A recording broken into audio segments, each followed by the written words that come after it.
ndaj këtij personi që është i paraburgosur duhet të jetë ndryshe nga të burgosurit e tjerë. Në momentin e daljes në ajrim, kujdes kur sillen ushqimet gjëra. Pra duhet një siguri më e lartë, sepse edhe nga veti paraburgosi është thënë që duhet të jemi të bukur i fushkrues që kemi parë nëpër media, që duhet të jemi afër se mund të kemi konflikt, domethënë me persona të tjerë. Faleminderit. Në burg dihet që ka ndodhin ngjarje kriminale, kështu që neve është më i sigurt, do ta pranojmë sa turri dhe Nurettin Dumani. Është që ti garantojnë një siguri. Ai ka kërkuar në fushkruaj dhe mbas ligjit është që personi ka të paraburgim që ka më afër. Pra zonës banimit. Por ky është rregulli i përgjithshëm. Mund të ketë për shkak të ngarkesës burgjeve, mund të shkojmë në një burg tjetër. Po e mirë është të fushkruaj ka rekonstruksione, më duket kanë përshtypjen, kështu që në këto kushte është ndoshta e pamundur. Karanxha, faleminderit. Nart, kemi diskutuar ndoshta për një vit e gjysmë bashkë, kemi trajtuar disa herë çështjen e Durimbamit. Erdhi dita sot po përballet me drejtsinë shqiptare. Keni ndryshuar mendim, ndoshta ka diçka për të rrëfyer Durimbami, mund të ketë ndoshta në le të themi një bashkëpunëtor shumë të mirë të drejtësisë, që informacione mund të ketë i vënë në dispozicion të zbardhjes së ngjarjeve të ndryshme kriminale. Po tani që ai të bëhet bashkëpunëtori i drejtësisë, Rama ja ka hequr këtë drejtë dhe mundësi. Në 28. Po. I kodit të ri penal. Durimbami, duke qenë se është nga ata që është arrestuar së fundmi fare dhe kap ky kodi i ri penal, do të thotë domethënë që Rama, ai që nga mëngjesi deri në darkë mundohet që t'i mbushë mendjen shqiptarëve domosdoshmë se sa e mirë është kjo maxhorancë, sa po punon kjo maxhorancë për të rregulluar le të themi kodin penal, për të rregulluar sigurinë e qytetarëve.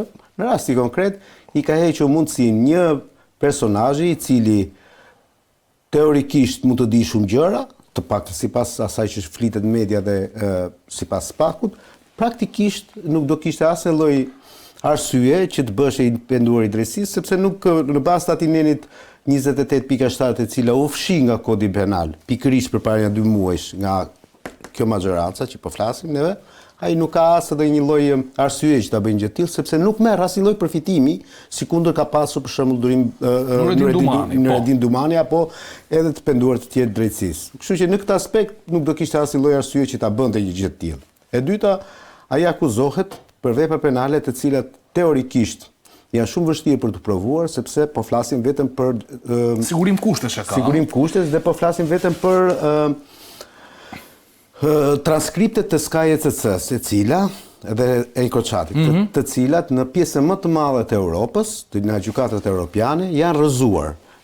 Gjykata kushtetuese shqiptare ase pohoi dhe ase refuzoi, pra ase mohoi, ja ka lënë statusin e përgjimeve të këtyre transkripteve, ja kanë lënë në dorë gjykatave të jurisdiksionit të posaçëm ose të jurisdiksionit të përgjithshëm, pra ta interpretojnë vetë ato, pra nuk ka dhënë një vendim, sepse edhe gjykata kushtetuese si duket nuk ka dashur që të dalin kundër vendimeve të gjykatave në Bashkimin Evropian.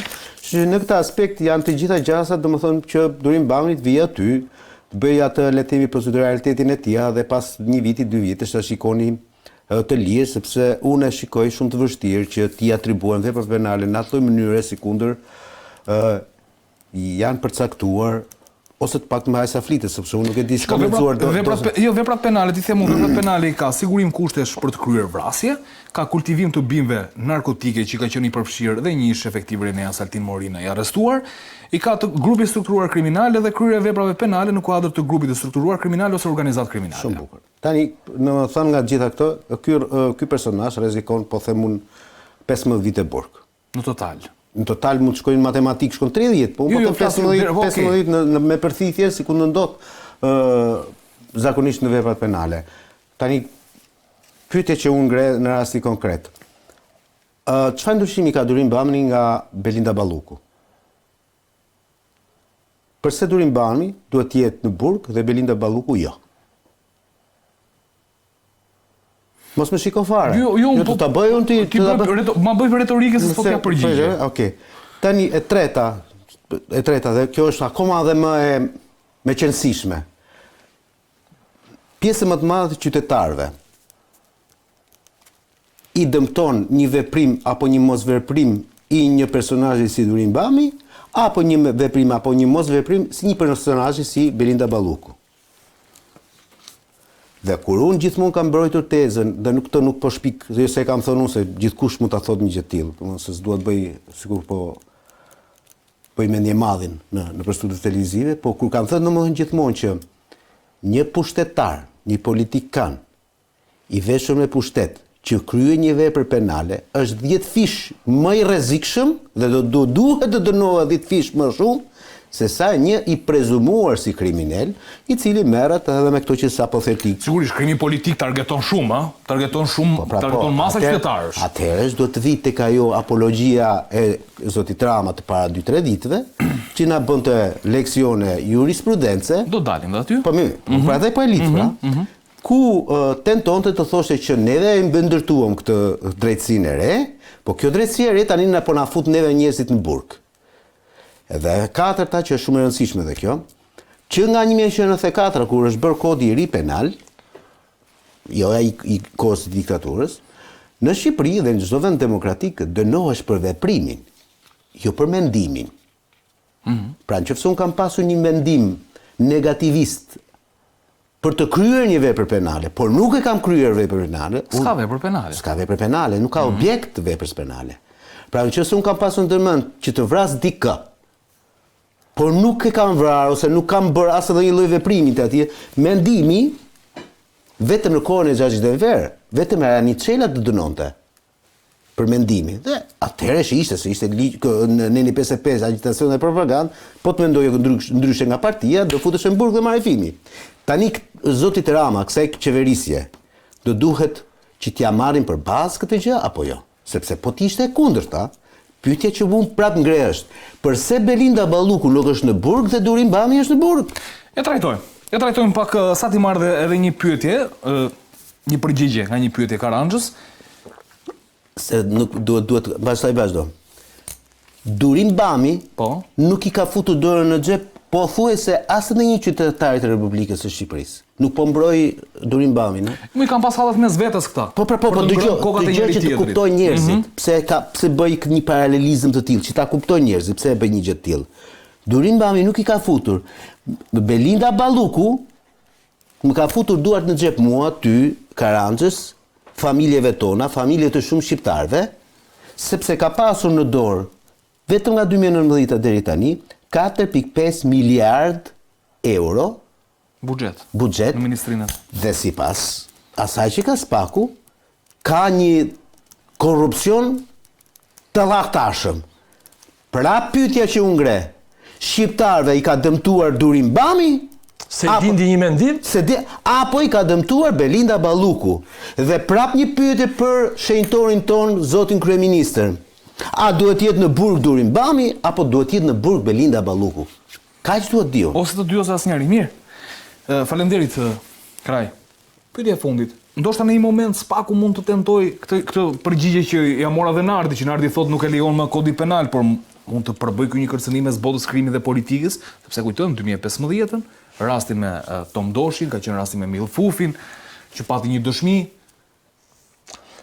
Është e vërtetë që në 28 paragrafi 7 i kodit penal, që flet për bandat e armatosur dhe organizatat kriminale, dhe pika e fundit është që antari i bandës, organizatës kriminale ose grupit strukturuar kriminal tregon dhe tregimi i tij është baza për dënimin e personave të kësaj bande, organizate ose grupit strukturuar kriminal, atëherë përfiton ulje dënimi. Kjo është fuqizuar. Neni 28 paragrafi 7 me ndryshimet e fundit. Tani pse është pra nuk ja vlen të tradhtosh shokët. Nuk ja vlen të tradhtosh. Po pra tani kjo po e fusim me ligj, sepse kjo ka qenë morale, që jemi një grup, s'do tradhtosh shokët, do bosh burgun ti, s'do bëjnë shokët. Tani ai po e hiqte me ligj, që dhe po tregove nuk fitoj gjë. Pra edhe kjo është tash.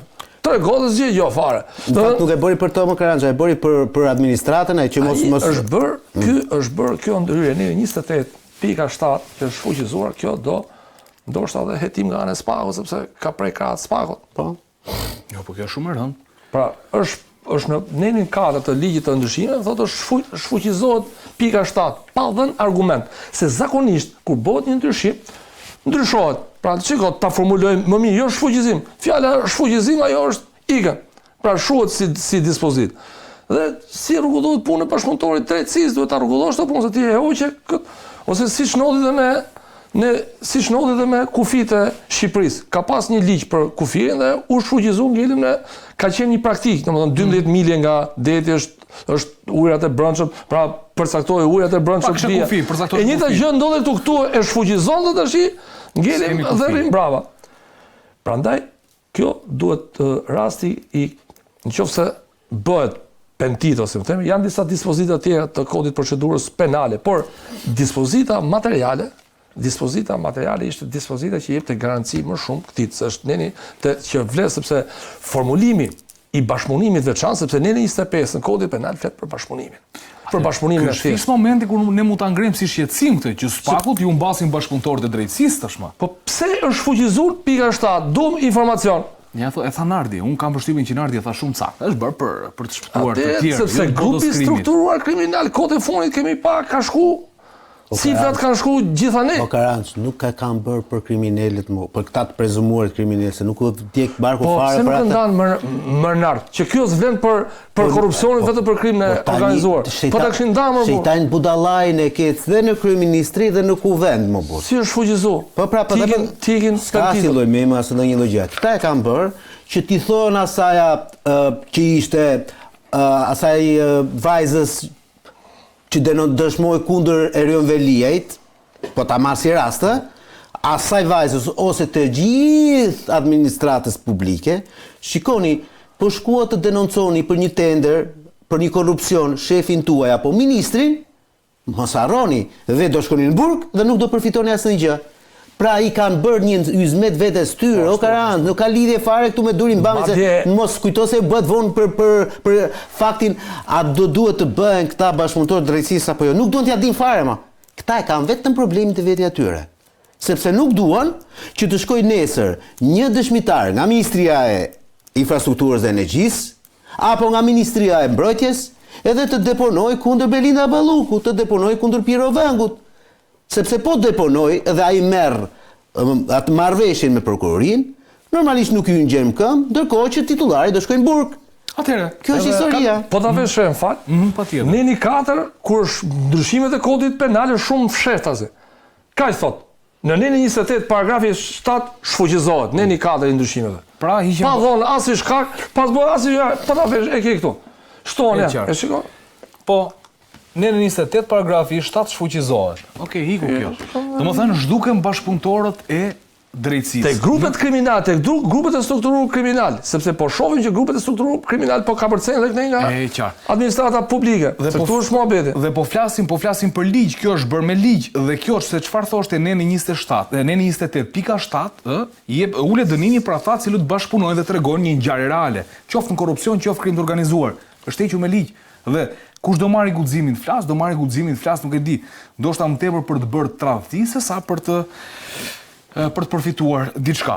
Të lutem regjia, më kalo me siglën sepse kalojmë tek vendimi i kryeministrit për të shkarkuar Belinda Ballukun dhe sigurisht do ndalim dhe tek çështje të tjera. Mirë, duke sigur pjesa më e madhe e kabinetit qeveritar ndryshoi. Por ajo çfarë ndoshta nuk pritej, le të themi për opinionin publik, ishte shkarkimi nga detyra si zëvendës kryeministre dhe ministri i infrastrukturës e Belinda Ballukut. Nard, tani çishin këto ndryshime në qeveri, si komentoni ndryshime të nevojshme? Kanë kaluar shumë pak muaj nga shtatori kur u formua ky kabinet. Po nëse kanë kaluar kaq pak muaj, si mund të jenë të nevojshme? 5 muaj kanë kaluar. Po pra. Kështu që vetëm nevojshme jo. Ato janë të imponuara për shkak të zullumit të madh. Zullumi tha sa më shumë ta tërheqësh, as më shumë trashet. Është trashur ai shumë saqë u detyrua naçmallnia e tij që të futet edhe të bëjë ndryshimet. Dhe ndryshimet si çdo herë, si edhe herë të tjera. Marr mend ti kur bëri ca ndryshime edhe në 2019 më duket, domethënë që shkuan për kolateral ikën edhe Damiani, ikën edhe një 3-4 ministra të tjerë. Për kolateral të një personi ikin edhe 4 të tjerë. Edhe në rastin konkret, për kolateral të zonjës Balluku largohet edhe Elisa Spiropali, që s'kishte lidhje fare Spiropali me në rastin. Jo se kam ndonjë mendim pozitiv për të. Po ndoshta kryeministri mund të ketë bërë analizë, ka thënë që 5 muaj të testova, ti ke qenë efektive. Si mund të testohet robi për 5 muaj? Mund ma shpjegosh pak? Mirë, janë pak 5 muaj. Pra, domethënë ti atë kishe kur shkruani kontratë në një vend pune 3 muaj e ke. mirë tak. Tash më lërë bëj edhe pak oponencë, se po s'bëra oponencë, nuk marrë mendim. Nuk shkonte aty në ajo, po nëse, kjo gjithë historia ishte këtu. Pyetja që u ngre, kush ka qef që ta shikoj si që shikoj unë, se mos e shikojnë, olla. Nëse keni Edi Ramën në shpirt dhe në zemër, mbajeni në kokë, mos e s'është një problem i madh. Në Altmadnia e tij doli përpara 3-4 ditësh, një javë para 10 ditësh diçka e tillë dhe tha, kjo zonja këtu tha, shikoni tha se kishte në rresht parë tha, më ka dhënë mua tha 3 herë dorëheqjen. 3 herë tha. Dhe unë tha ja kam refuzuar. Tani, gjë një herë tani. Po të gjë. Se këtu është vaj me det. Sinqerisht domethënë nuk e di. E para një nuk ka nevojë që të kërkoj dikush 3 herë dorëheqjen. E kërkon një herë dorëheqjen. Po e kërkon të parevokueshme. Pra unë dorëhiqem dhe jap dorëheqje të parevokueshme. S'kthehem mo aty zotëri. S'kam nevojë me ta kërkoj 2 herë, 3 herë, 4 herë, apo 15 herë. E parë. Dhe kjo është një gënjeshtër e madhe, edhe zakonisht këta që janë më të gjithë këta gënje kanë më shumë. Kjo është e kundërta. Se tha keni parë, tha ai dut, tha dhe gënjeshtar, tha ju 2 metër, po ja pra ti je një numri njësi. Jashtëzakonshëm. E dyta, ky është sadomaz i frikshëm o burr. I frikshëm. Pra nuk pranon dorëhiq 3 herë dorëheqjen e kësaj, a? Nuk pranon dorëheqjen, po e shkarkon. Po vendimi erdhi pas mbledhjes së Këshillit Imunitetit të Mandatit. S'ka lidhje hiç. Nuk kanë lidhje radhët e gjërave nuk ka lidhje hiç, mo zotëri nderuar, po të themi një tjetër. Atëherë pse shkarkove thoshe pranoj dorëheqjen që më ka dhënë një nga këto dorëheqje që më ka dhënë kjo zonja. Po sadomaz më burr, është narcisizmi i smur. Ti nuk mund të ikësh aty ku të kam vendosur unë. Kjo ka patronat, domethënë e ka tamam si në kohën 100 vjet, 200 vite më përpara çfarë thoshte Baca i Kullës, bëhej gjithçka, nuk më.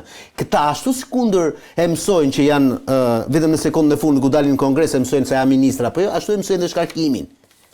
Më lëni gjysë oponencë. Kemi diskutuar gjithnjë këtu që Balluku ndoshta edhe mund ta ketë kërcënuar Ramën dhe mund t'i ketë ushtruar presion. Pra a mund ta bënte Rama në këto kushte nëse janë të vërteta për shembull që do të pranoj dorëheqjen, po unë të shkarkoj ty pavarësisht asaj. Kjo do ishte pastaj të merr fare sepse ti po më thua mua që Rama është një person i shantazhueshëm. Pra është shantazhuar.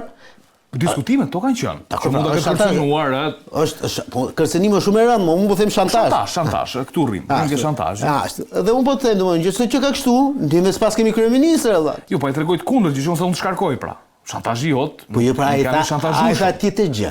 Ai tha ma ka dhënë 3 herë dorëheqjen, edhe unë ja kam refuzuar këtë. Dhe unë po i them, s'kishte nevojë ta shkarkoje, i pranoi dorëheqjen. Po të kujtosh një herë, madje ka thënë në këtë, pikërisht këtu te ky vend, para një viti ca 2 vjetësh, ka qenë Ylli Manjani në këtë studio dhe ka thënë kur unë u largova në 2016 si ministër drejtësie, mu imponua largimi nga Ilir Meta dhe Edi Rama, që unë të largohesha si ministër.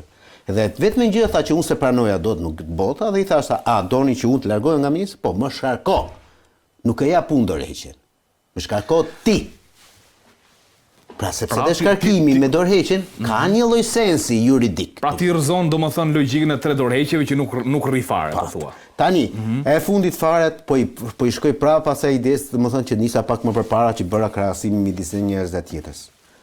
Pyetja që unë ngre është, a është ky person, Belinda Balluku, një person i cili ka, le të themi, buxhetuar pjesën më të madhe të fondeve të buxhetit shqiptar të paktën 5 vitet e fundit, 6 vitet e fundit, dhe ti kur shikon sot gjendjen e rrugëve të Shqipërisë, të cilat varen direkt nga Belinda Balluku, kur shikon sot se si është energjetika, se si janë shumë sektor të varur direkt nga Belinda Balluku, kur lexon sot dosjen e Spakut, atëherë ti thua me veten tënde, o un kam rrjedhur nga trut e kokës, ose neve drejtohemi nga një celul, në kuptimin e mirëfillt të fjalës, politike, super e korruptuar, e cila është 100 fish më e keqe se sa ajo e Enver Hoxhës. Okej. Mirë, do rikthehem sërish. Shkurtimisht si e komenton Karanja këtë ndryshimin të qeverisë, shkarkimin e Ballukut, apo i paraprin kjo le të themi që në parlament pritet të hiqet imuniteti, apo mund të jetë diçka tjetër që po shkarkoj, por nuk jap imunitetin? Unë e dëgjova me vëmendje sepse edhe nëpër media, edhe nëpër rrjetet sociale u përhapën, domethënë doli fjalimi i Ramës. Rama foli qartë.